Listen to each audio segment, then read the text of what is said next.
सुसंस्कृत पुण्यामध्ये अंधश्रद्धेचा कळस पाहायला मिळाला। सोशल मीडियावर एक व्हिडिओ सध्या फिरतोय। पिंपरी चिंचवडमधील एक व्हिडिओ ज्यानं सोशल मीडियावर लोकांचं लक्ष वेधून घेतलंय। या व्हिडिओमध्ये एका झाडाच्या खोडातून पाणी येताना दिसतंय।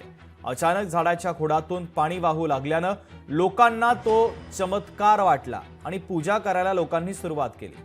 लोकांनी झाडाला हार घातले, कोणी पाया पडण्यासाठी गर्दी केली, काही जण फूल देखील या ठिकाणी वाहत होते। जेव्हा झाडातून पाणी वाहायचं कारण शोधण्यात आलं तेव्हा कथित चमत्काराचं हे पितळ उघडं पडलं। पाणी वाहण्याचं खरं कारण समोर आलंय। झाडाच्या खालून पाईपलाईन गेलेली आणि ती फुटली आणि ते पाणी खोडावाटे बाहेर पडू लागलं।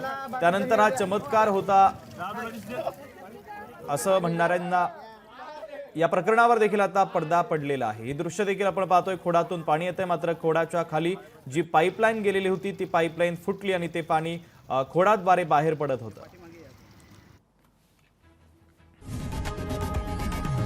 लोकशाही मराठी ऐका, पहा, जागरूक रहा।